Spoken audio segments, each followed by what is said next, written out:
하나님의 말씀은 야고보서 1장 27절과 이제 2장 14절에서부터 19절까지입니다.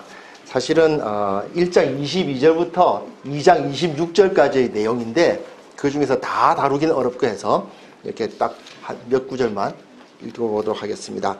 1장 27절을 한번 같은 목소리로 읽어봅니다. 하나님 아버지 앞에서 정결하고 더러움이 없는 경건은 곧 고아와 과부를 그 환난 중에 돌보고 또 자기를 지켜 세속에 물들지 아니하는 그것이니라. 2장 14절부터는 교독하겠습니다. 내 형제들아, 만일 사람이 믿음이 있노라 하고 행함이 없으면 무슨 유익이 있으리요? 그 믿음이 능히 자기를 구원하겠느냐? 형제야,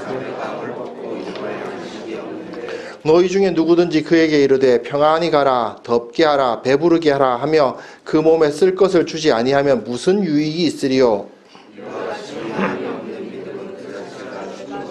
어떤 사람은 말하기를 너는 믿음이 있고 나는 행함이 있으니 행함이 없는 내 믿음을 내게 보이라. 나는 행함으로 내 믿음을 내게 보이리라 하리라. 내가 하나님은 한 분이신 줄을 믿느냐? 잘하는도다. 귀신들도 믿고 떠느니라. 아멘.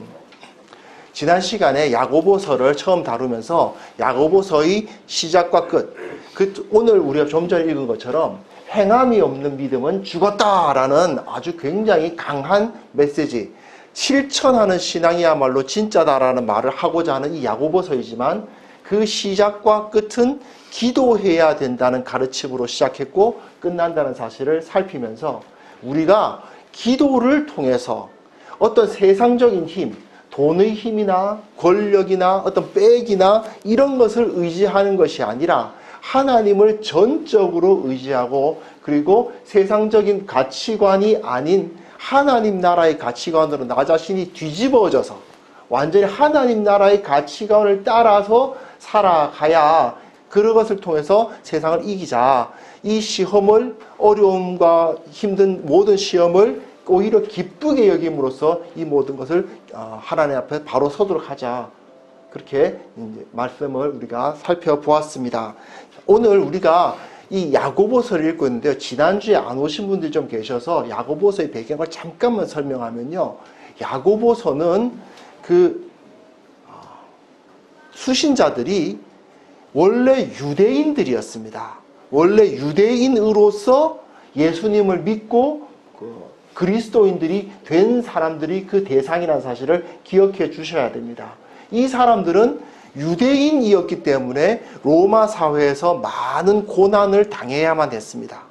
유대인들은 로마의 그 여러 가지 종교를 전부 다 배척하고 그리고 자기네들끼리만 따로 어떤 그 문화를 가지고 살다 보니까 늘 주위에서 로마의 그 공격을 당해야만 했고 계속해서 로마의 권세로부터 독립하고자 했던 사람들이기 때문에 폭력적인 그런 어려움도 많이 당했던 사람들입니다.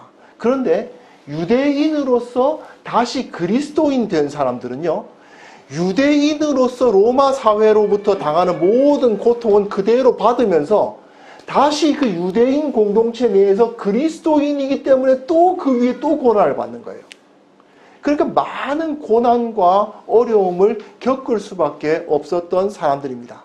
그 사람들에게 야고보 사도는 그 시험을 돈이나 빽이나 힘의 능력, 힘으로 이기려고 하지 말고 그 시험을 없애려고 하지 말고 오히려 그 시험을 기쁘게 여김으로써 진정 나 자신을 더욱더 온전하게 만들어 가자라고 권면하며 그것을 위해선 기도해야 된다. 기도해야 된다. 계속 강조합니다. 그래서 제가 야고보서를 가지고 다시 이제 오늘 포함해서 4번을 더 전할 텐데 이 기도해야 된다는 것은요. 나머지 세 가지의 기초라고 할 수 있습니다. 계속해서 기도해야 된다. 시작과 끝이 기도니까요. 기도가 모든 것의 기본입니다. 그 상황에서 오늘 읽을 본문을 우리가 묵상해 볼 텐데 그 배경을 조금 더 알기 위해서 오늘 다루지 않을 앞부분을 약간만 다루어 보도록 하겠습니다. 성경책을 갖고 계시죠? 너무 이거 다 PPT에 띄우기는 좀 그래서 성경책을 보시면 좋겠습니다. 이 시험을 참으라는 이야기가 나온 다음에 무슨 얘기가 나오냐면요. 13절에는 사람이 시험을 받을 때에 내가 하나님으로부터 시험을 받는다고 하지 말라. 그런 말이 나와요. 이걸 보면요, 이 사람들이 얼마나 많은 어려움을 당하고 있었는가를 알게 해주는 부분입니다. 왜냐하면 한번 운전하시는 분들 계시죠. 뭐 운전하지 않는 사람이라도 마찬가지인데 차를 타고 가다 보면 길이 꽉 막혔을 때가 있습니다. 앞에 그냥 도대체 어디서 막혔는지 알 수가 없을 정도로 길이 꽉 막혔습니다. 그 가운데 라디오에서 어디에서 사고가 나서 어느 도로가 지금 심하게 정체되고 있습니다. 이런 것을 들리면요, 조금 위로가 돼요. 내 차가 나가지 못하고 있는 것은 똑같아요. 근데 그 사실을 모르고 도대체 왜 막히는지를 모르는 상황에서 도대체 왜 막히는 거야 하고 짜증이 막 올라오는데, 근데 라디오에서 어디서 사고가 나서 그랬다라는 이야기를 들으면 아휴, 사고 났구나 하면서 이제 그냥 끄떡끄떡 하면서 그냥 그 자리에서 이제 조금, 근데 현실적으로 변하는 건 아무것도 없어요. 아무것도 없는데 좀 그의 위로를 받습니다. 그와 비슷한 그 심리가 고난당하는 사람들에게도 있습니다. 내 인생길이 꽉 막혀있는 듯한 느낌이 들어요. 근데 그 상황에서 왜 내가 이런 일을 당하고 있을까에 대한 해석이 주어지면 좀 위로를 받습니다. 그런 모습이 어디서 나타나나요? 가장 대표적인 책이 욥기입니다. 욥이 사람으로서는 말할 수 없을 정도의 고난을, 어려움을 당하고 있는데 친구들이 찾아와가지고 말하죠. 네가 그래서 그런 거야. 이렇게 이유를 찾습니다.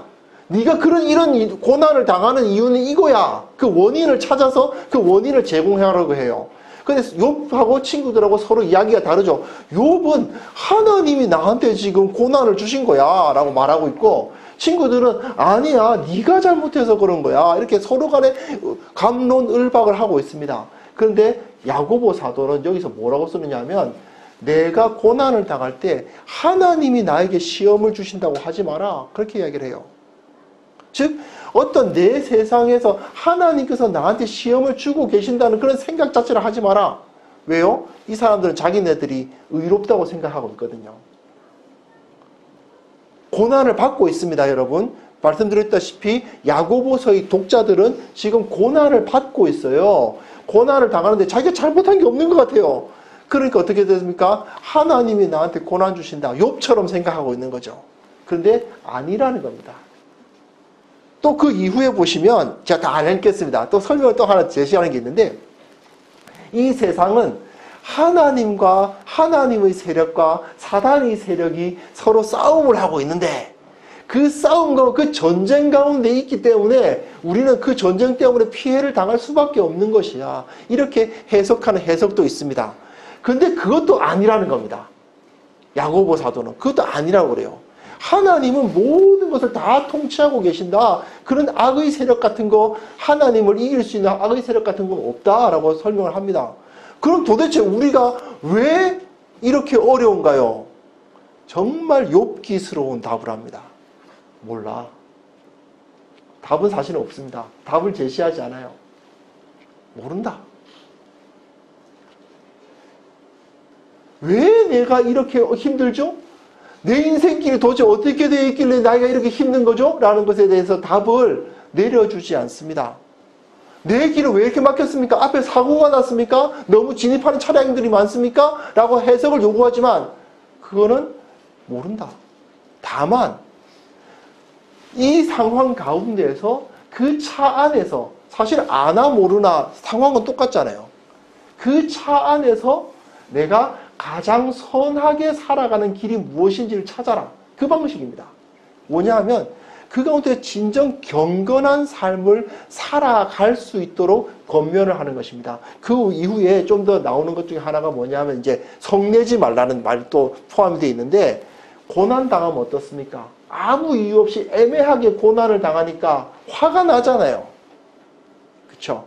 그러니까 내 인생을 뭘 다른 것으로 해석하려고 하다가 잘못된 신학에 빠지는 그런 오류를 범해서는 안 되고, 또 그 가운데서 분노에 붙잡혀가지고 그냥 막 자기 자신을 제어하지 못하고 막 분노에 불타오름으로써 하나님으로부터 멀어지는 그러한 잘못을 범하지 말라는 이야기가 앞에서 나옵니다. 사실 이 부분을 가지고도 말씀을 드리면 참 해석을 해서 말씀을 드리면 참 좋겠는데 시간이 많지 않으니까 이 부분은 좀 이해를 위해서 넘어가도록 하겠습니다. 그러나 이것만은 좀 이해를 해 주십시오. 이 사람들이 상당히 어렵습니다. 욥기적으로 어렵습니다. 욥기를 혹시 읽어보신 분들은 아시겠지만 욥이 그냥 하나님께 분노를 터뜨리는 것 같은 느낌이 들 때가 있죠. 어떻게 이럴 수가 있느냐라고 막 분노하는 듯한 느낌이 드는데 지금 야고보서를 받는 독자들의 상황이 그렇다는 것입니다. 그 상황에서 이 사람들이 붙잡는 가치는 무엇일까요? 유대인들이 붙잡는 가치는 바로 경건입니다. 자, 시편 2개를 이제 인용해가지고, 혹시 PPT에 시편 2개 인용해 놓은 거 혹시 있는지 모르겠는데, 예, 시편 4편 3절과 86편 2절을 제가 인용을 해 놓았습니다. 여기 보면요, 경건이라는 말이 나옵니다. 여호와께서 자기를 위하여 경건한 자를 택하신 줄 너희가 알지어다. 내가 그를 부를 때 여호와께서 들으시리로다. 나는 경건하오니 내 영혼을 보존하소서. 내 주 하나님이여 주를 의지하는 종을 구원하소서. 이 뭐냐 하면요, 시편을 보시면 그런 거 많지 않습니까? 힘들고 고난당하고 어려워하면서 탄식하는 시편들 많죠? 마치 그 부분의 일부분입니다. 그 상황에서 소망이 없어요. 너무 힘들고 너무 어렵고 나는 왜 이런 인생 살아야 되지 하는 그런 탄식이 나오는 가운데 하나님을 붙듭니다. 하나님, 저 지금 이러고 있습니다 라고 말하면서 하나님 앞에 어필하는 게 뭐야? 하나님, 저는 경건하잖아요. 저는 경건한데 이 경건한 자들이 이 땅에서 소멸되어야 되겠습니까? 저 같은 경건한 자가 이렇게 죽어야 되겠습니까? 경건한데 주님의 구원을 받지 못할 수 있습니까? 라고서 경건한 자를 붙잡아 주세요. 저는 경건합니다. 경건하다는 말은 사실은 하나님 편입니다. 그런 뜻이에요. 하나님 편입니다. 저는 하나님 편이에요. 하나님 떠난 적 없어요. 하나님 꼭 붙들고 살았잖아요. 저를 구원해 주세요. 그게 이제 경건이에요. 그래서 경건을 붙듭니다. 주는 저는 경건합니다. 그런데 자, 이것이 경건입니다. 경건함. 하나님께서는 경건한 사람은 아무리 어렵고 힘든 가운데서도 결국은 하나님은 경건한 자를 지켜주시리라는 믿음이 유대인들에게는 있는 거예요. 이 시편을 잘 아는 유대인들에게는. 그런데 오늘 본문입니다. 자, 본문 보시면 하나님 앞에서 1장 27절이요. 하나님 아버지 앞에서 정결하고 더러움이 없는 경건은 이런 사람들이 어떤 사람들이라고요? 고난당했던 사람들이에요. 힘들어요. 지금 유대인이라고 로마인들이 핍박하고 그리스도인이라고 유대인들이 핍박하고 동족들이 핍박하고 그 어려운 가운데 계속 가운데 있어요. 한이 막 쌓여 있어요. 그러면서 시편이 막 읊어져요. 그냥 나는 경건하오니 주여 나를 돌아보아 주옵소서. 이 시편이 읊어지는데 야고보서다고 이렇게 말하는 거예요. 진정한 경건은 무엇이냐? 하나님 앞에, 아버지 앞에서 정결하고 더러움이 없는 경건은 무엇이냐?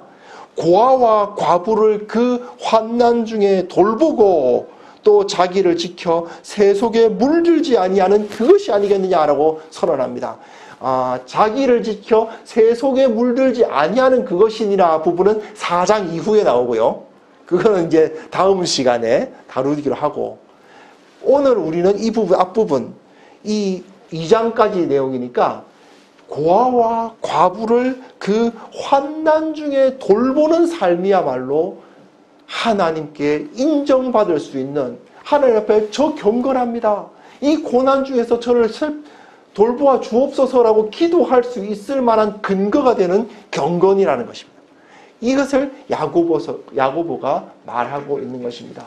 여러분, 여기서 우리가 정말 기대해야 될 것은 뭐냐 하면, 기억해야 될 것은 뭐냐 하면, 이 사람들은 사실은 상당히 열심히 신앙생활을 하는 사람들이었다는 거예요. 최선을 다하고 있습니다. 고난을 당함에도 불구하고 신앙을 버리지 않잖아요. 원래 유대인들이었거든요. 핍박을 당할 때 아, 예수 안 믿으면 되지. 까짓 거. 나 예수 안 믿어. 라고 말하면 되잖아요. 그래도 나 하나님의 백성이라는 그 생각들이 있었단 말이에요. 그리고 주위에 있는 유대인들, 자기네들 다 나 할례받은 하나님의 백성이야 라고 생각하고 있는데, 아이, 예수 안 믿어. 하면 되죠. 또 예수 속으로만, 마음으로만 믿지 뭐. 마음으로만 믿으면서 어디 가서 너 예수 믿어? 아, 글쎄, 예수 믿는 사람들이 그렇게 나쁜 사람들인 것 같지는 않아. 나는 잘 안 믿어지긴 하지만, 뭐, 그런 애매한 태도를 취하면서 이제 유대인들 그 공동체 내에 남아있는 정도로 있으면 그래도 핍박을 덜 받겠죠.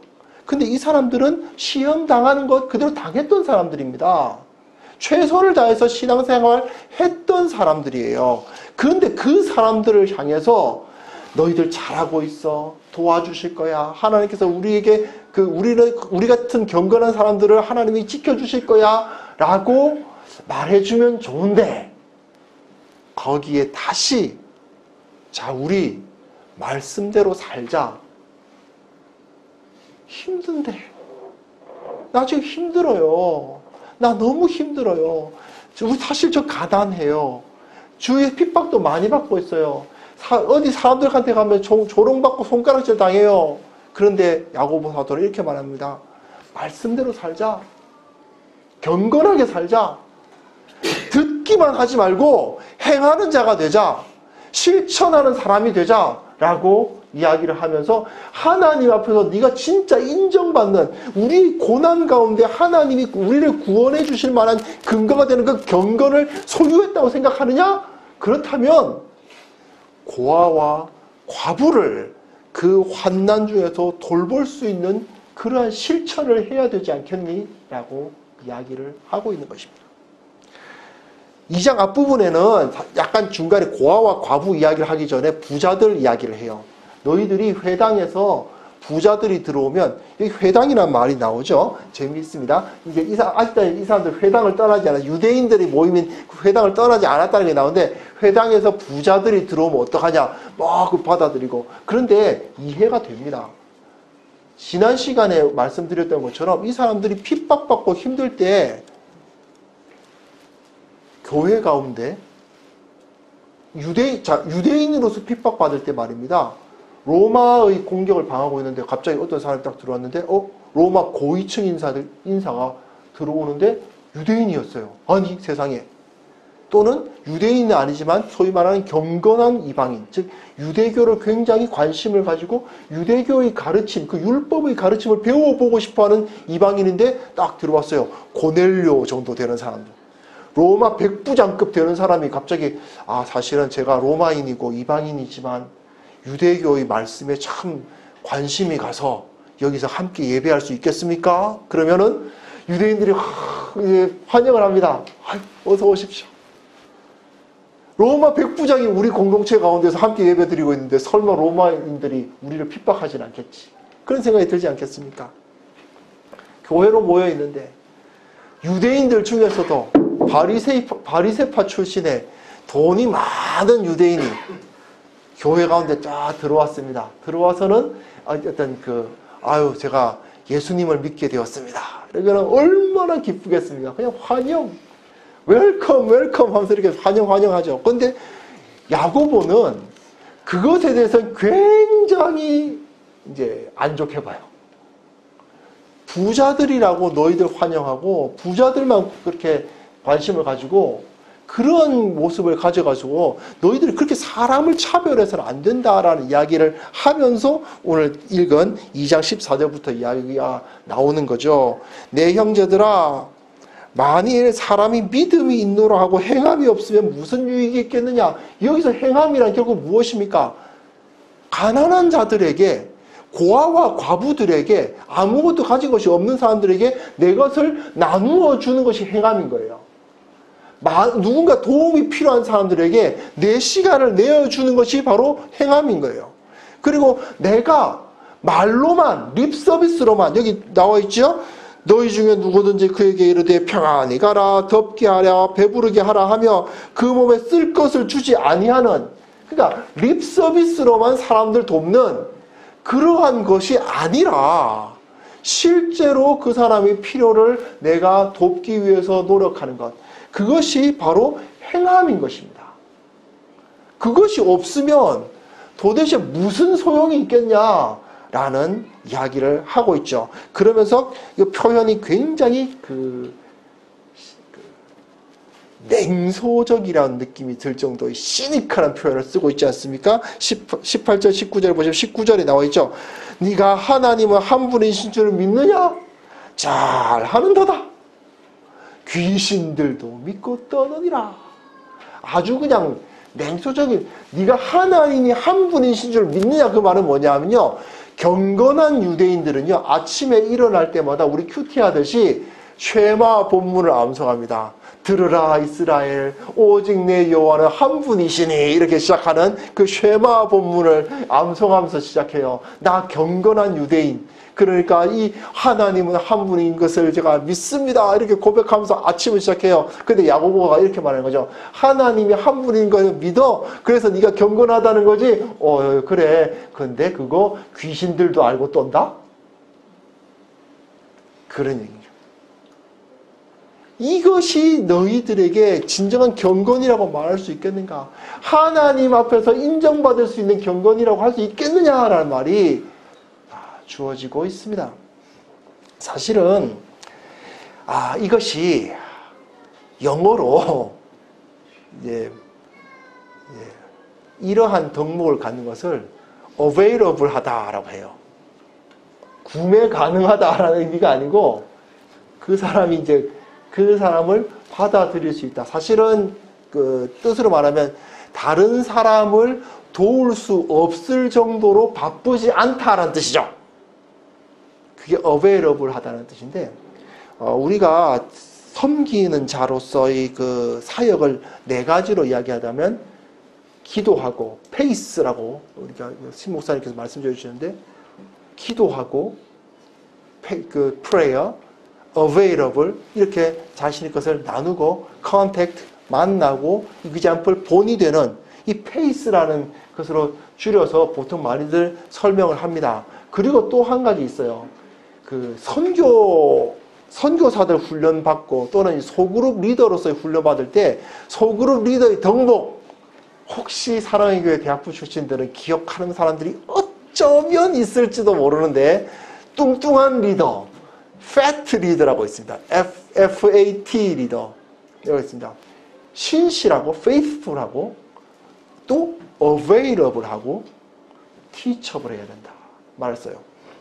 신실하다는 걸 아실 것이고, available은 지금 말씀드린 것처럼 나의 것을 내어줄 수 있어야 되고, teachable이라는 말은 이제 잘 가르친다는 뜻이 아니라 잘 배운다는 뜻입니다. 이 사람에게 자기가 배울 자세가, 가르칠 수 있는 사람, 자기가 배울 자세가 있는 사람이 되어야 된다라고 우리가 이야기를 해요. 특히 선교사들에게는 이 faithful, available, teachable이 굉장히 많이들 강조됩니다. 그런데 선교 훈련 받을 때 가장 부담스러워하는 덕목이 무엇일까요? 오늘 다루는 available입니다. 가장 부담스럽고 가장 힘들다고 이야기합니다.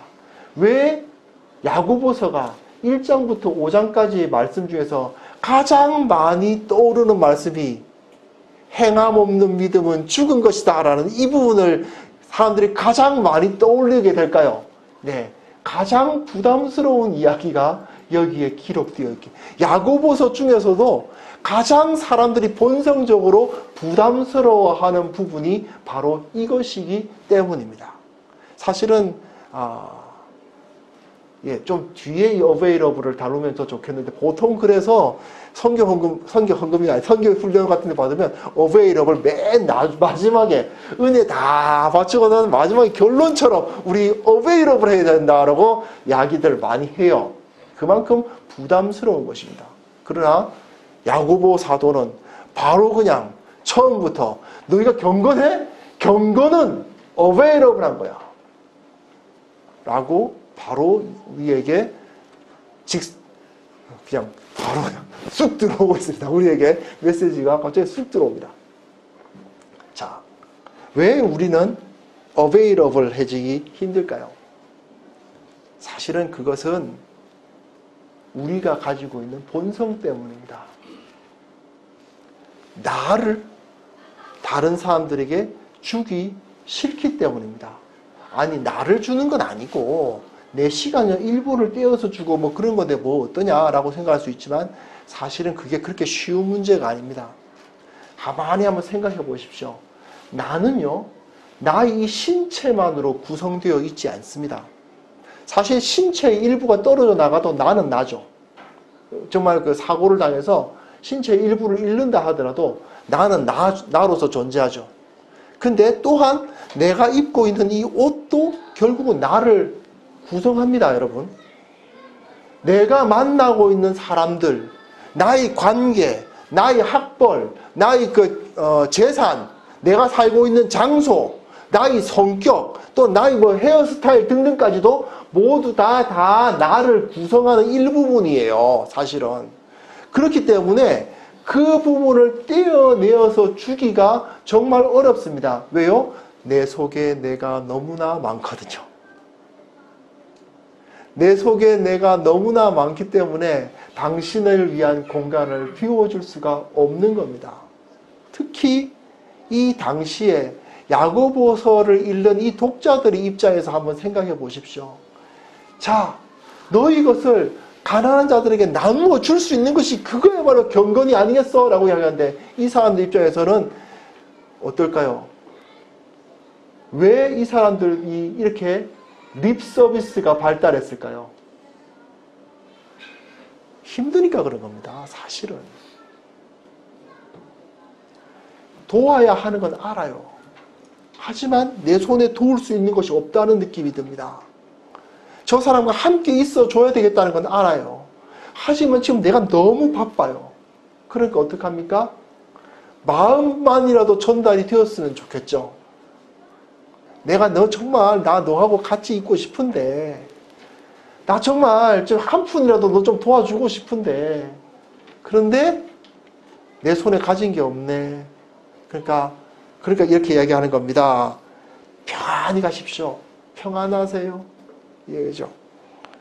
좀 따뜻하게 입으셔야죠. 옷 한 벌 안 주면서 좀 따뜻하게 입으셔야죠. 좀 몸이 좀 따뜻해야 될 텐데.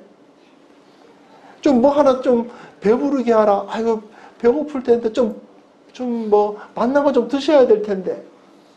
라는 이야기를 하는데 자기 것을 주지는 못해요. 왜? 내 손에 가진 것이 너무나도 없다고 느끼기 때문입니다. 사실 정확하게 말하면 없기 때문이 아니라 없다고 느끼기 때문입니다.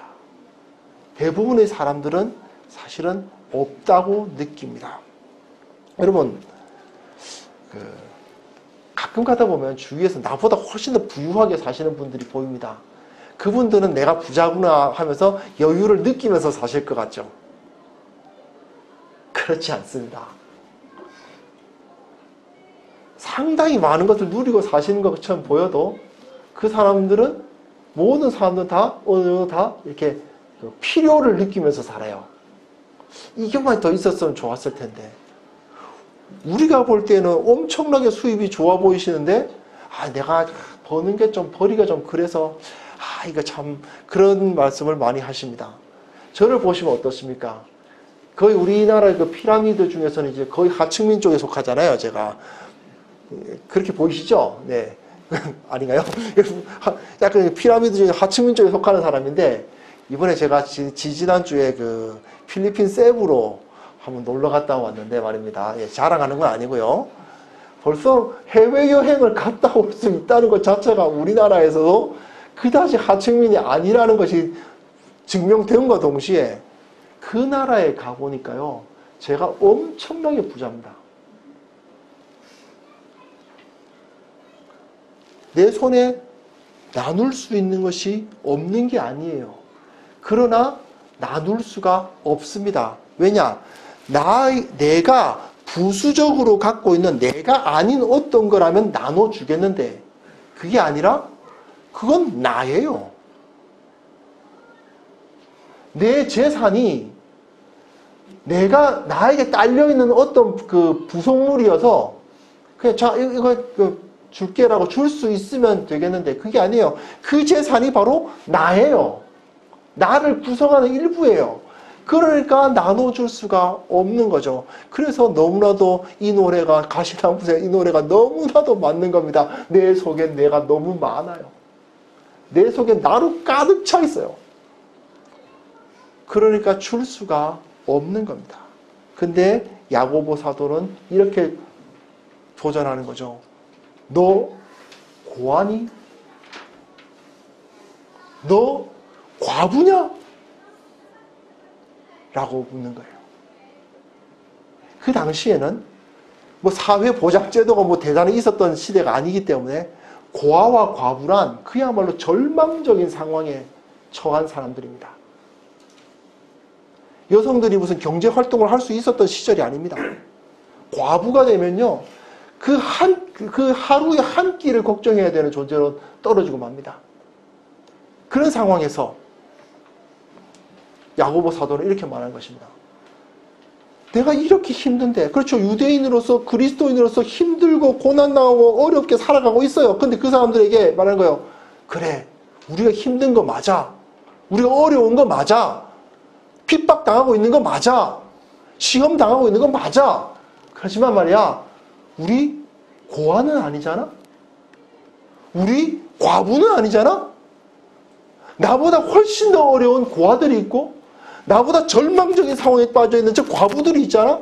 그렇다면 내가 왜 못 나눠주지? 왜 우리가 나의 것을 저들에게 나눠줄 수가 없는 거지? 그렇게 우리에게 도전하고 있는 것입니다. 이것이 예수님께서 우리에게 보여주신 모범입니다. 예수님께서는 정말 아무것도 없이 오셨습니다. 왜 오시려면 기왕이면 왕의 자손으로 오시지 목수의 아들로 오셨을지 도저히 알 수가 없습니다. 그런데 그 자리에 오셨습니다. 그런데 그 가운데서도 가진 거 아무것도 없으셨으면서도 그 가지고 계셨던 그 생명을, 그 살과 피를 나누어 주셨습니다. 그것이 우리들에게 보여주는 어베일러블한 삶의 모범이었습니다.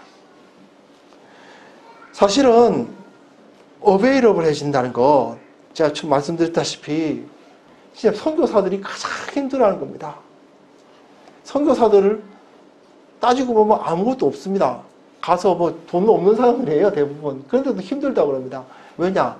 시간을 내어주기가 너무 힘들대요. 왜냐하면 시간을 내어준다는 것은 엄밀히 말하면 그 시간을 쭉 놔두고 그 짜잘히 계속 무슨 할 일이 있다는 뜻이 아니라 머릿속이 복잡한 거죠. 사실은 대부분 그렇지 않습니까? 시간이 없다, 바쁘다는 느낌은 우리 머릿속이 완전 복잡한 겁니다. 여러 가지 일들이 나에게 주어져 있는데 그것에 대한 부담감이 켜켜이 쌓여 있다 보니까 난 바빠, 나 힘들어 라는 말을 하게 됩니다.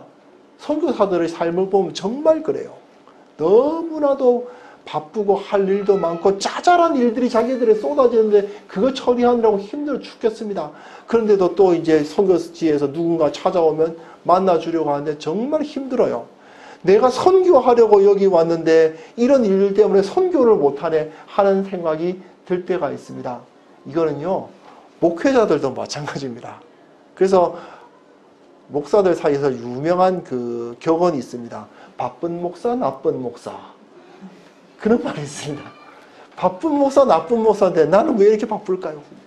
그게 문제입니다. 계속해서 바쁜 목사, 나쁜 목사인데 내가 목사들이 무슨 돈이 있어서 무슨 어떤 재물이 있어서 나눠줄 수 있는 사람들은 아닐지 몰라도 그래도 시간을 내어주고 기도를 내어주고 마음을 내어주고 어떻게든 도움이 되려고 노력하고 뛰을 수 있어야 되는데 그런데 목사들이 바쁩니다. 바쁜 목사, 나쁜 목사가 알면서도 계속해서 바쁩니다. 그만큼 어베일러블 해지기엔 정말 어려운 일이 맞습니다. 우리들에게 큰 도전으로 다가오는 것 맞습니다. 그리고 넌 정말 어베일러블한 삶을 살고 있느냐라고 물어볼 때 부끄러움을 느낄 수밖에 없는 것도 사실입니다. 그러나 야고보 사도가 이렇게 강력하게 권면하고 있다는 사실을 다시 한번 기억하긴 해야 될 것 같습니다. 야고보 사도는 우리들에게 가진 것이 없는 것이 아니다. 너는 고아가 아니다. 내가 뭘 할 수 있는 것이 있어요? 라고 말할 때, 너 초등학교 졸업이니? 라고 우리에게 물어볼 것입니다. 네가 왜 할 수 있는 게 없어? 너 초등학교도 못 나왔냐? 라고 물어볼 것입니다. 내가 뭘 가진 것이 있어요? 너 하루 세 끼 못 먹니? 라고 우리에게 야고보 사도는 물을 것입니다. 내가 할 수 있는 그 작은 것들, 참으로 우리가 이후에 성찬을 함께 나누겠습니다만 그 성찬을 통해서 너무나도 많은 것들이 우리들에게 이제 다가오는 것이 사실입니다. 지난 시간에 말씀드렸죠. 성찬이 끝나고 난 다음에 기도할 때 주님과의 그 성찬을 기억하면서 다시는 내가 겟세마네에서 졸지 않으리라. 다시는 우리 주님이 홀로 기도하도록 내버려 두지 않는다. 그것이 바로 기도의 자세 아닙니까? 또한 우리는 성찬을 하면서 주님께서 아무것도 갖고 있지 않은 자로서 오셨지만 자신의 살과 피를 우리들에게 나누어 주셨던 것을 기억한다면, 그렇다면 내가 가지고 있는 것의 이 작은 것이라도 나누지 못할 것은 무엇인가? 그렇게 우리는 도전을 받을 수 있습니다. 사실은 이제 준비하면서 개인적으로는 많은 두려움을 느꼈던 말씀이기도 하고, 또 과연 내가 이것을 전할 수 있는 자격이 있는가라는 생각이 들 정도로 그런 말씀이기도 합니다. 야고보서는 사실은 그만큼 부담스러운 본문이면 틀림이 없습니다. 그러나 우리가 이 이상을, 우리의 목표를 바르게 잡고 나아갈 수 있었으면 좋겠습니다. 비록 내 호주머니에 별 것 없어도, 비록 내 시간표가 여러 가지 것으로 가득 차 있어도, 그리고 여러 가지 잡다한 일들 때문에 내 머리가 복잡한 상황에 있다 하더라도, 그럼에도 불구하고 내가 가지고 있는 조그만 것 하나라도 버려서 내 속에 있던 그 나들 중에 나 중 하나를 떼어내어서 나누는 삶, 함께하는 삶, 공유하는 삶, 그러한 삶을 살아보겠노라고 결단할 수 있었으면 좋겠습니다. 사실 각자에게 당신은 이것을 나누시오, 당신은 이것을 하시오, 당신은 시간을 주시고, 당신은 재능을 나누시고, 당신은 재물을 나누시고, 뭐 이런 말을 다 드릴 수는 없죠. 각자 나누실 수 있는 것은 다 다를 것입니다. 그러나 지금 우리가 주님 앞에서, 나는 주님 앞에서 무엇을 나눌 수 있을까? 주님께서 나에게 무엇을 나누라고 하셨을까를 묵상해 보시고, 주님께서 세미한 음성으로 들려주시는 그 음성에 귀를 기울이는 우리 모두가 되었으면 합니다. 기도하겠습니다. 하나님 아버지, 주님 앞에서 우리가 나의 삶을 나눌 수 있기를 원합니다. 참으로 내게 허락하신 것이 이렇게 많은데 내가 내 것이라고, 이것은 나의 일부라고 붙들고 있었고, 나보다 훨씬 더 못하고 나보다 훨씬 더 힘든 사람들을 생각하지 않았던 것을 회개하오며, 우리가 이제는 나눌 수 있는 삶을 살아갈 수 있도록 주님 역사하여 주옵소서. 그것을 통해서 진정한 경건을 우리가 회복할 수 있도록 주님께서 은혜를 베풀어 주옵소서. 예수님의 이름으로 기도합니다. 아멘.